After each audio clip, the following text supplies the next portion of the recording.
do we help people to deal with gender issues, may it be orientation or identity?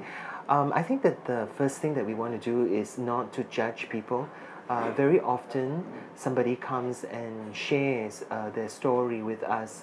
I think the first response is not to recoil or to pull back in shock and fear or horror even, but to have that sense of openness and acceptance, and not judge or conceive what other people may be trying to express. I think that's really helpful for somebody who is undergoing not just gender issues, but anybody who comes with pressing need to share their burdens on their heart.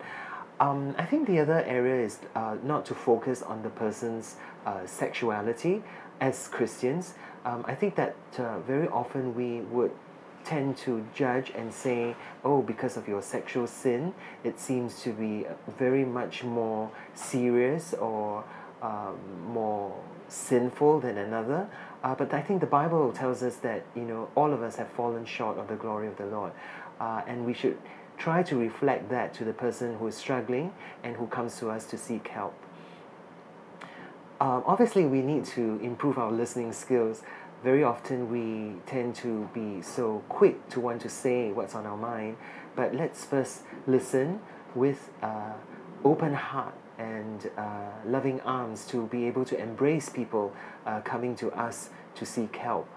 We want to be kind and just radiate that glow, as it were, of love and acceptance to people who struggle with areas that perhaps we ourselves don't understand. The first point of connection is that we want to be able to engage with you, and I think that's very helpful for somebody who is struggling with either orientation or gender identity issues. It's always important to be honest with the person whom we are trying to help. What I mean by honesty, several areas.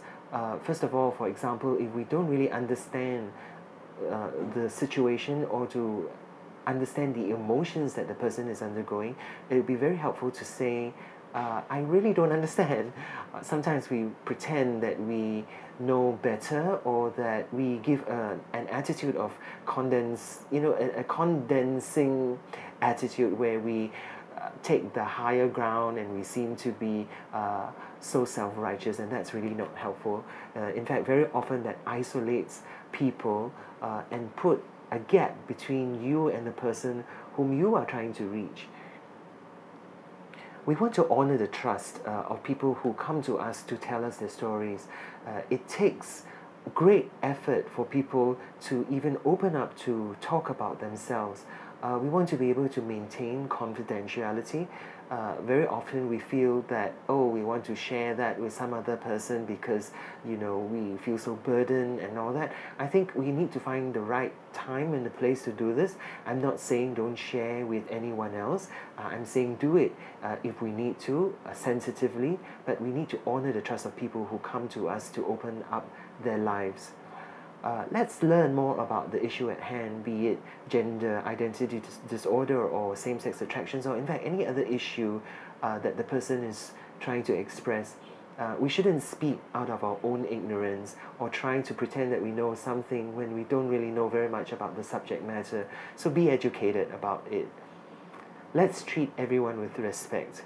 People, whether of any orientation or belief system, would need us to respect them, just as we expect others to respect what we feel and our beliefs as well. And so we should be able to extend the same to others.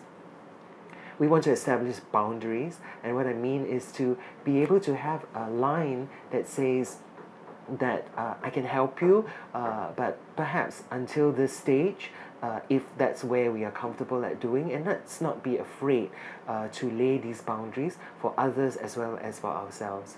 And finally, let's deal with grief. There is a lot of sorrow and sadness for people who have suffered loss, and therefore affecting their orientation or their identity.